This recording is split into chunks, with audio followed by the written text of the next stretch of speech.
नमस्कार good morning. आज जनवरी 26 तारिख रविवार। आज दिन भरी अनेक बड़ गुरुत्वपूर्ण खबर गुड़िक आसी। आवास योजना को नहीं आसला बड़ सूचना। अन्यपटे ओडिया ठिकादार मानक पई राज्य सरकार बड़ घोषणा। यह सहित बीजेपी बड़ योजना 5 वर्ष में 50 लाख को नियुक्ति दिज्व। सेहीपरि छात्र छात्री मानक पई मध्य गुरुत्वपूर्ण खबर रही। यह सहित अश्लील नृत्य को नहीं आसला बड़ खबर। तेबे आसंतु आज सकाळ आसीथिबा 25 टी बड़ खबर उपर नजर पकाइबा। प्रथम खबर अण ओडिया ठिकादार मोहन छाट।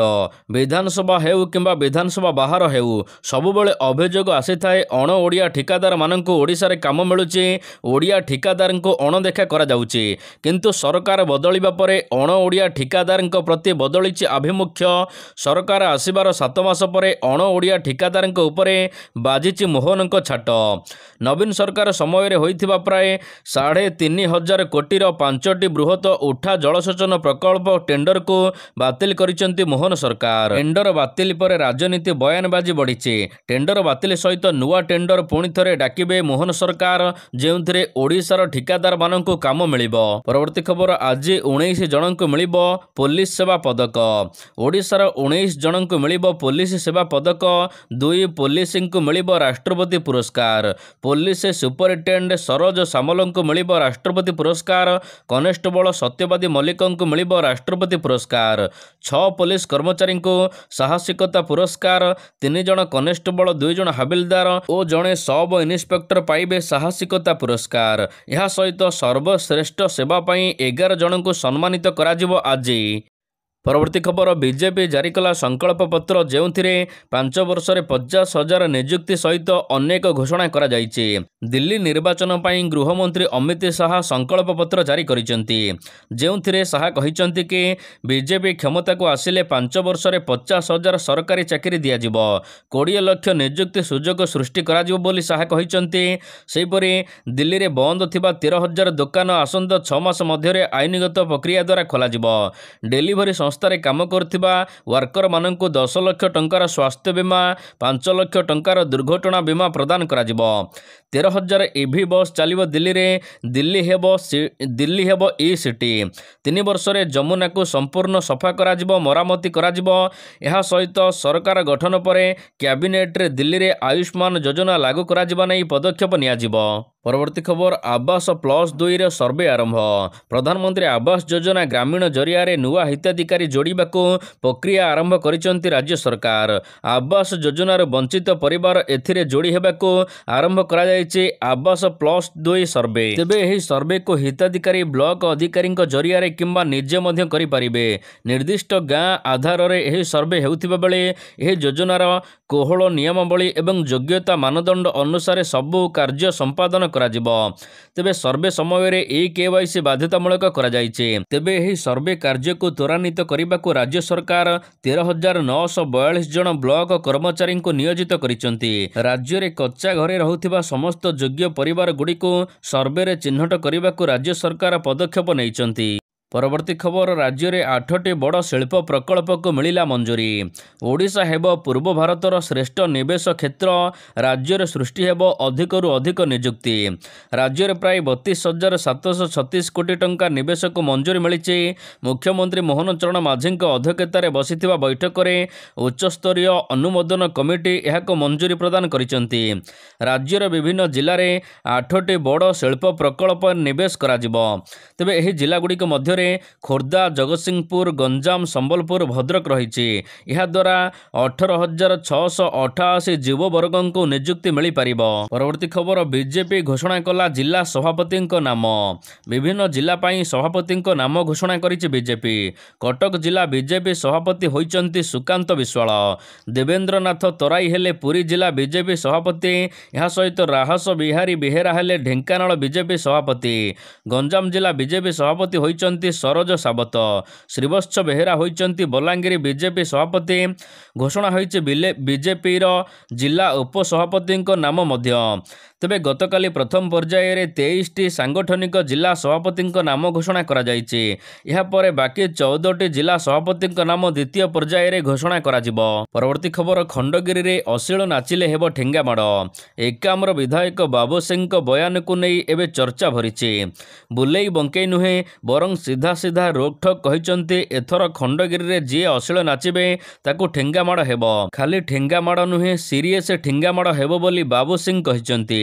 ମାଡ଼ ପାଇଁ କୁଆଡ଼େ 100 ଠେଙ୍ଗା କିଣା ଯାଇଛି, ହେଲେ ଶାସକ ଦଳର ବିଧାୟକ ଥାଇ ମଧ୍ୟ ଏମିତି ବୟାନ ଦେଇଛନ୍ତି ଯାହାକୁ ନେଇ ଚର୍ଚ୍ଚା ଜୋର ଧରିଛି। ଖଣ୍ଡଗିରି ଯାତ୍ରାକୁ ନେଇ ବଢ଼ୁଛି ଚର୍ଚ୍ଚା। ଏକାମ୍ରର ବିଧାୟକ ଚେତାବନୀ, 100 ଠେଙ୍ଗାରେ ମାଡ଼ ହେବ ଯଦି ଅଶ୍ଳୀଳ ନାଚ ହେବ ଖଣ୍ଡଗିରିରେ। ପରବର୍ତ୍ତୀ ଖବର, 5 ଲକ୍ଷ କୋଟିର ପୁଞ୍ଜି ଆଣିବାକୁ ଟାର୍ଗେଟ। ନୂଆ ସରକାର ଶିଳ୍ପକୁ ରଖିଛନ୍ତି ଫୋକସରେ।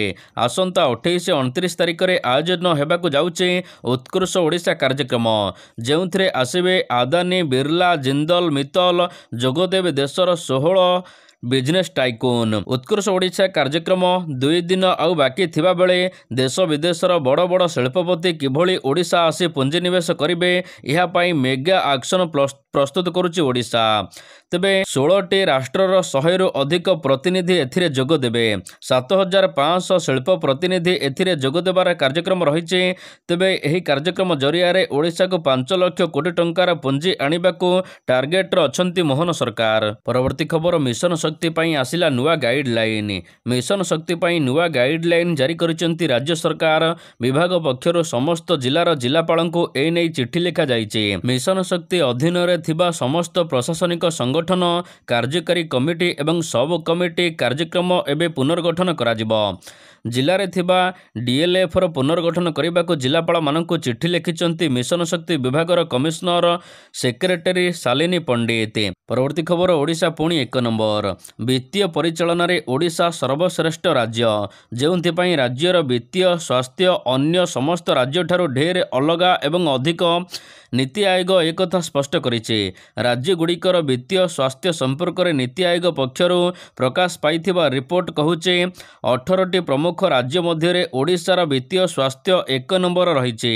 ପରବର୍ତ୍ତୀ ଖବର, ସ୍ୱାଧୀନତା ସଂଗ୍ରାମୀମାନଙ୍କର ପେନ୍ସନ୍ ବଢ଼ାଇଛନ୍ତି ମୋହନ ସରକାର। ମୁଖ୍ୟମନ୍ତ୍ରୀ ମୋହନ ଚରଣ ମାଝୀଙ୍କ ବଡ଼ ଘୋଷଣା, ବଢ଼ିଲା ସ୍ୱାଧୀନତା ସଂଗ୍ରାମୀମାନଙ୍କର ଭତ୍ତା। କାରାବରଣ କରିଥିବା ସ୍ୱାଧୀନତା ସଂଗ୍ରାମୀମାନଙ୍କୁ ପୂର୍ବରୁ 10,000 ଟଙ୍କା ମିଳୁଥିବା ବେଳେ ଏବେ ଆହୁରି ଅଧିକ 10,000 ଅର୍ଥାତ୍ 20,000 ଟଙ୍କା ମିଳିବ। ସ୍ୱାଧୀନତା ସଂଗ୍ରାମୀମାନଙ୍କୁ ଯଥେଷ୍ଟ ସମ୍ମାନ ଦେବା ପାଇଁ ଏହି ପଦକ୍ଷେପ ନିଆଯାଇଛି। ତେବେ କାରାବରଣ କରିନଥିବା ସ୍ୱାଧୀନତା ସଂଗ୍ରାମୀମାନଙ୍କୁ 9,000 ଟଙ୍କା ପେନ୍ସନ୍ ମିଳୁଥିଲା, ଏବେ ସେମାନଙ୍କୁ 15,000 ଟଙ୍କା ମିଳିବ। ପରବର୍ତ୍ତୀ ଖବର, ଜାନୁଆରୀ 31ରେ ଶେଷ ହେବ eKYC ପ୍ରକ୍ରିୟା। ରାସନ କାର୍ଡକୁ ନେଇ ପୁଣି ଥରେ ପ୍ରତିକ୍ରିୟା ରଖିଛନ୍ତି ଯୋଗାଣ ମନ୍ତ୍ରୀ କୃଷ୍ଣଚନ୍ଦ୍ର ପାତ୍ର। ମନ୍ତ୍ରୀ କହିଛନ୍ତି ଜାନୁଆରୀ 31 ତାରିଖରେ ଶେଷ ହେବ eKYC। ଏହା ପୂର୍ବରୁ ଅଯୋଗ୍ୟ ହିତାଧିକାରୀମାନେ କାର୍ଡ ସରେଣ୍ଡର କରିବାକୁ ପୁଣି ଥରେ ଅପିଲ କରିଛନ୍ତି ମନ୍ତ୍ରୀ। ଶୀଘ୍ର ସରେଣ୍ଡର କଲେ ଭଲ ହେବ। ଏହା ସହିତ ମନ୍ତ୍ରୀ ସୂଚନା ଦେଇଛନ୍ତି ଯେ eKYC ଯାଞ୍ଚ ସରିବା ବେଳେ ପ୍ରତି ବ୍ଲକରେ 200ରୁ 300 ଅଯୋଗ୍ୟ ହିତାଧିକାରୀ ବାହାରୁଛନ୍ତି। ଉକ୍ତ ଅଯୋଗ୍ୟ ହିତାଧିକାରୀମାନେ eKYC କରିବାକୁ ଆସୁନାହାନ୍ତି। ଏଥିରେ ଶିକ୍ଷକ, ଡାକ୍ତର, ଅଧ୍ୟାପକ ମଧ୍ୟ ଅଛନ୍ତି। ସୂଚନା ଅନୁସାରେ ଗରିବଙ୍କର ରାସନ ନେଇ ଏମାନେ ହଡପ କରୁଥିଲେ। ଏମାନଙ୍କୁ ଚିହ୍ନଟ କରାଯିବା ସହିତ ସେମାନଙ୍କ ରାସନ କାର୍ଡ କଟାଯିବ ଏବଂ eKYC ସରିବା ପରେ ନୂଆ ରାସନ କାର୍ଡ ଲିଷ୍ଟ ବାହାରିବ। ପରବର୍ତ୍ତୀ ଖବର, ରାଜ୍ୟରେ ପୁଣି ବଢ଼ିବ ଶୀତ। ରାଜ୍ୟରେ ରାତି ଓ ଦିନର ତାପମାତ୍ରା ପୁଣି ଥରେ କମିବ। ଶୀତ ପୁଣି ଅନୁଭୂତ ହେବ। ପଶ୍ଚିମ ବାୟୁ ପ୍ରଭାବ ପାଇଁ ରାଜ୍ୟରେ 31 ତାରିଖ ପର୍ଯ୍ୟନ୍ତ ଶୀତ ହେବ। ଅନ୍ୟପଟେ ପଶ୍ଚିମ ବାୟୁ ପାଇଁ 31 ତାରିଖରୁ 1 ତାରିଖ ପର୍ଯ୍ୟନ୍ତ ରାଜ୍ୟରେ ଘଡ଼ଘଡ଼ି ବର୍ଷା ରହିଛି ବିଭିନ୍ନ ସ୍ଥାନରେ। ସୋଆ ଜଳବାୟୁ ଏବଂ ପାଣିପାଗ କେନ୍ଦ୍ର ନିର୍ଦ୍ଦେଶକ ଡକ୍ଟର ଶରତ ସାହୁ ଏନେଇ ପୂର୍ବାନୁମାନ କରିଛନ୍ତି। ସାହୁ କହିଛନ୍ତି ଗୁରୁଚାପ ପାଇଁ ଗରମ ପବନ ଆସୁଥିଲା, ମାତ୍ର ତେଲେଙ୍ଗାନା, ମହାରାଷ୍ଟ୍ରରେ ଗରମ ଅଧିକ ରହୁଥିଲା। ଏ ପାଖରୁ ଓଡ଼ିଶାକୁ ପବନ ଆସୁଥିଲା, ଯେଉଁଥିପାଇଁ ଓଡ଼ିଶାରେ ତାପମାତ୍ରା ବଢ଼ିଥିଲା। କିନ୍ତୁ ଗୁରୁଚାପ ଦୁର୍ବଳ ହୋଇଛି। ଏଥର ଓଡ଼ିଶାକୁ ପଶ୍ଚିମ ଦିଗରୁ ପବନ ଆସିବ। ଏଥିପାଇଁ ତାପମାତ୍ରା ପୁଣି ଥରେ କମିବା ସହିତ ଶୀତ ପୁଣି ଥରେ ବଢ଼ିବ। परवर्ती खबर नवीन पाखे पाखे रहुचंती पांड्यान नवीन पट्टनायकंकर स्वास्थ्य कथा बुझुचंती VK पांड्यान बाहर डाक्तर आसंती से सब पांड्यान देखारेखा करती तेबे से काहाकू देखा देउ नाहंती बीजेडी और नवीन पट्टनायकंकर अवस्था पांड्यान निजे उपरकू नैचंती आगरो पांड्यान नवीन कथा बुझुथिले एबे भी बुझुचंती नवीनकर मेडिसिन जोग हेउ किंबा जे कोनोसी कथा हेउ सब किछि बुझुचंती पांड्यान निज गुरु को बापा भली सेवा करुचंती पांड्यान तेबे ए नै सूचना दैचंती मनमथ राउतराय संगठन भितर चलिथिबा विशृंखला को नै मध्य से सूचना दैचंती से कहिचंती पूरा टीम रो भूल नथिला किछि जनकर भूल थिला बीजेडी हारिबार कारण। परवर्ती खबर सुभद्रा योजना रे पुरुष माने किपरि सामिल हेले तेजिला राजनीति सुभद्रा पोर्टाल रे पुरुष माने आवेदन करबाकू नै राजनीति जोर धरिला आउ ए घटना रे सरकार को टार्गेट करिसंती विरोधी आधार कार्ड जरिया रे महिला माने आवेदन करुथिबा बेले पुरुष माने केमिति आवेदन कले बोली प्रश्न करिछि बीजेडी विरोधी दल मुख्य सचेतक प्रमिला मल्लिक कहिसंती जदि महिला माने आधार कार्ड देई आवेदन कले तेबे सेबेठारु जणा पड़िबा कथा कि महिला किए पुरुष किपरि यह जना पड़िला नहीं बोली प्रश्न करिसंती कांग्रेस एवं बीजेडी। परवर्ती खबर फेब्रुआरी 1 रु खोलिबो शिमिलीपाल पर्यटक मानक पई नुआ नियम शिमिलीपाल बुलिबाकू चाहुथिबा पर्यटक माने एणिके सीधा सड़क पिठा बाट गेट बा कोलियाणी गेट रे ऑफलाइन कागजपत्र करी भीतर को प्रवेश करिपारिबे नाही टूरिस्ट परमिट क्षेत्र रे स्वच्छता और पारदर्शिता आनिबाकू एणिके ऑफलाइन परिवर्ते जानवाहन और पर्यटकों को ऑनलाइन परमिट पास पई आवेदन करिबाकू पड़िबो शिमिलीपाल व्याघ्र प्रकल्प निर्देशकों कार्यालय रु ए नै सूचना प्रदान करा जायछि तेबे आसंता फेब्रुआरी 1 तारिख रु शिमिलीपाल अभयारण्य परिदर्शन करिबाकू नुआ नियम लागू करा जाउछि केवल ऑनलाइन रे आवेदन करिथिबा पर्यटक माने अभयारण्य बुलिबाकू अनुमति पाइबे। परवर्ती खबर 7 तारिख में ओडिशा रे पहुंचबे 2 क्रिकेट दल बारवाड़ी स्टाडियम रे भारत इंग्लैंड मध्य 3 मैच विशिष्ट दिनिकिया श्रृंखलार द्वितीय मैच खेलाजिबो आसंता फेब्रुआरी 9 रे एही मैच खेलाजिबो तेबे मैच को सफलतार सहित परिचालन करबाकू ओडिशा क्रिकेट एसोसिएशन पक्षरु जोरदार प्रस्तुति चलीचे मैच लगी टिकेट बिक्री करबाकू घोषणा करा जायचे तेबे 7 तारिख में उभय दल आसी ओडिशा रे पहुंचबे भुवनेश्वर रे पहुंचबे 8 तारिख अपराह्न 10टारू 4टा पर्यंत इंग्लैंड एवं अपराह्न 5टारू राति 8टा पर्यंत भारतीय दल बारवाड़ी स्टाडियम रे अभ्यास करिवे मैच अपराह्न 1टारू खेलाजिबो 10 तारिख रे 2 दल भुवनेश्वर छाड़िबे। परवर्ती खबर कटक पारादीप रास्ता रे लागिला सीसीटीवी कैमेरा कटक ओम्पी ठारू कंदरपुर 55 नंबर जातीय राजपथ कंदरपुर ठारू पारादीप पर्यंत 12 नंबर राज्य राजपथ रे आवश्यकता को दृष्टि रखी सीसीटीवी कैमेरा लगाजिबा प्रक्रिया आरंभ करा जायछि एहा द्वारा ट्रैफिक नियंत्रण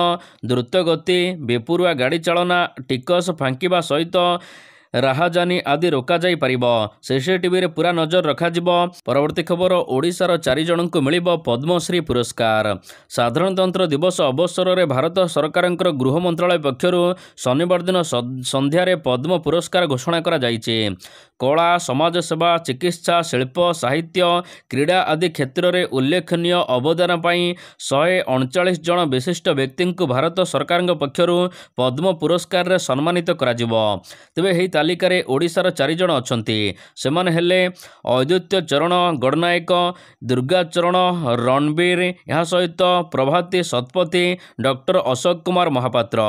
परवर्ती खबर सब्सिडी रे मिलिबो 20 लाख टंका लोन चाषी मानंकु वर्तमान कृषि सहित जड़ित उद्योग पाई अधिक युवगोष्ठी माने आकृष्ट हेउचंती तेबे एहाको दृष्टि रखी सरकार प्रोत्साहन मध्य जोगाई देउचंती एही क्रम रे सरकार डायरी फार्म बा गोपालन उपरे अधिक फोकस देउचंती विश्व रे दुग्ध उत्पादन क्षेत्र रे भारत समग्र सर्वग्र रहिछि सारा विश्व रे प्राय 25% दुग्ध भारत रे उत्पादन होइथाय तेबे भारत सरकार एबे डायरी फार्म उपरे सब्सिडी प्रदान करुचंती जे कोनोसी व्यक्ति डायरी फार्म करबा को एबे आवेदन करि परिबे सरकार द्वारा डायरी फार्म करबा पई 20 लाख टंका पर्यंत लोन मध्य जोगाई दिया जाउची जहा जेउथिरे पुणी सब्सिडी रहउची। परवर्ती खबर बढ़िला प्रताप जेनांक अडुआ महांगा डबल मर्डर मामला रे बढ़िला प्रताप जेनांक अडुआ मामला को विचार पई ग्रहण कले सुप्रीम कोर्ट 4 सप्ताह भितर जवाब रखिबा को राज्य सरकार को निर्देश दैचंती मृत कुलमणि କୁଳମଣିଙ୍କ ପୁଅ ରଞ୍ଜିତ ବରାଳ ବାପାଙ୍କର ମୃତ୍ୟୁ ମାମଲାକୁ ନେଇ ସୁପ୍ରିମକୋର୍ଟଙ୍କ ଦ୍ୱାରସ୍ଥ ହୋଇଥିଲେ। ଯଦି ପୂର୍ବ ଖବରକୁ ନଜର ପକାଇବା ତେବେ ମହାଙ୍ଗା ଡବଲ ମର୍ଡର ମାମଲାରେ କୁଳମଣି ବରାଳ ଏବଂ ଦିବ୍ୟସିଂହ ବରାଳଙ୍କ ମୃତ୍ୟୁ ଘଟିଥିଲା। ଏହି ଘଟଣାରେ ଅଭିଯୋଗକାରୀ ମୃତ କୁଳମଣିଙ୍କ ପୁଅ ରମାକାନ୍ତ ବରାଳ 13 ଜଣଙ୍କ ନାଁରେ ଅଭିଯୋଗ କରିଥିଲେ। 13 ଜଣ ଅଭିଯୁକ୍ତଙ୍କ ମଧ୍ୟରେ 2 ଜଣଙ୍କୁ ଗିରଫ କରାଯାଇଥିଲା। 13 ଜଣ ଅଭିଯୁକ୍ତଙ୍କ ମଧ୍ୟରେ ପ୍ରତାପ ଜେନା ମଧ୍ୟ ଅଛନ୍ତି। ପରବର୍ତ୍ତୀ ଖବର, ଗୋଟିଏ ଭୁଲ କଲେ 2 ବର୍ଷ ବ୍ୟାନ୍ ହେବେ ଛାତ୍ରଛାତ୍ରୀ। ସିବିଏସ୍ଇ ବୋର୍ଡ ପରୀକ୍ଷା 15 ଫେବୃଆରୀ 2025ରୁ ଆରମ୍ଭ କରାଯିବ। ଏହି ବର୍ଷ ପ୍ରାୟ 44 ଲକ୍ଷ ଛାତ୍ରଛାତ୍ରୀ ସିବିଏସ୍ଇ ଦଶମ ଦ୍ୱାଦଶ ପରୀକ୍ଷା ଦେବେ। ପରୀକ୍ଷା ସମୟରେ ଠକେଇ, ପେପର ଲିକ୍ ଭଳି ଘଟଣାକୁ ରୋକିବାକୁ ସିବିଏସ୍ଇ ବୋର୍ଡ ନିର୍ଦ୍ଦେଶାବଳୀ ଜାରି କରିଛି। ଦଶମ ଦ୍ୱାଦଶ ବୋର୍ଡ ପରୀକ୍ଷା ଦେଉଥିବା କୌଣସି ଛାତ୍ରଛାତ୍ରୀ ଯଦି ଏହି ନିୟମାବଳୀ ପାଳନ କରୁନାହାନ୍ତି ତେବେ ପରୀକ୍ଷା କେନ୍ଦ୍ର ଭିତରେ କିଛି ଅନୁପଯୁକ୍ତ କାର୍ଯ୍ୟ କରୁଛନ୍ତି ଧରାପଡ଼ିଲେ ତାଙ୍କୁ 2 ବର୍ଷ ପାଇଁ ବୋର୍ଡ ପରୀକ୍ଷାରୁ ବ୍ୟାନ୍ କରାଯିବ। ପରବର୍ତ୍ତୀ ଖବର, ଚେନାବ ବ୍ରିଜ୍ରେ ଗଡ଼ିଲା ବନ୍ଦେ ଭାରତ ଟ୍ରେନ୍। ଜାମ୍ମୁ କାଶ୍ମୀରରୁ ପ୍ରଥମ ଥର ପାଇଁ ବନ୍ଦେ ଭାରତ ଏକ୍ସପ୍ରେସର ଟ୍ରାଏଲ୍ ରନ୍ କରାଯାଇଛି।